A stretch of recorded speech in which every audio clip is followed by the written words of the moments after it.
So this is a second video just being made in the last hour or so, documenting the fact that there's ongoing extensive construction work being performed in this unit, and it is not a functional or usable space at this time.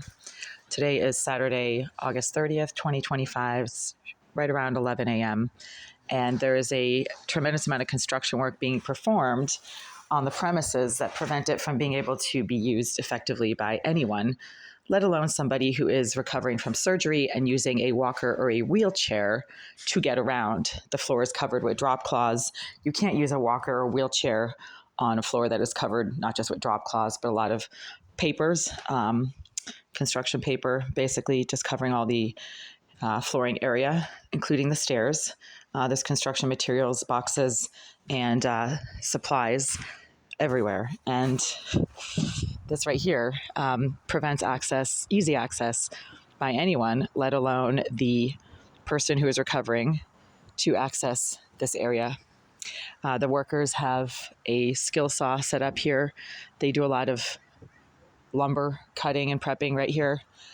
So this is just dangerous for anyone, let alone someone who is using a walker to get around. This is temporary, but we do not know exactly when it will be finished. And therefore, anyone who tries to stay in this unit has to go somewhere else, just out of practicality.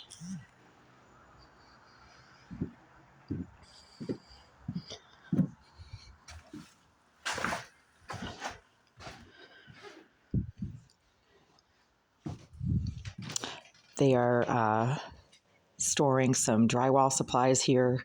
So the drywall supplies are leaned up against the walls and prevent effective and unconstricted movement. You can't have someone who's in a wheelchair or even using a walker navigating around these obstructions at this time. It's very hazardous. Even somebody who can walk has a hard time navigating around all of these obstructions. The furniture has had to be moved out of the way. There are chairs everywhere, as you can see here.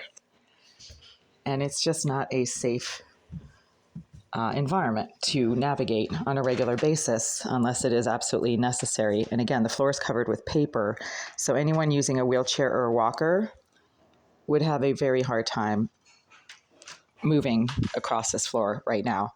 So this is not a safe place to deliver somebody who has been recovering from surgery and has a hard time walking in any capacity. So there we go. If a post-op patient gets dropped off back here, then they're going to go right back to the emergency room because they do not have a safe or functional living space.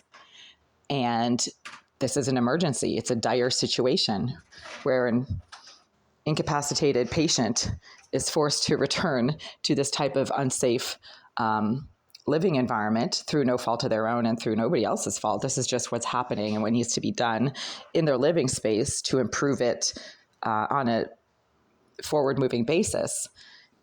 This is not feasible at this time for a post-op patient to be forced to return to this living space. So if they are forced to return to this living space in the next few days while it is under construction and in this condition, the patient will be immediately returned to the emergency room because this is unsafe for anyone, let alone a physically challenged post-operative patient that is over a certain age and in the senior citizen bracket. Too bad. I mean, you can't do this to somebody. It is inhuman.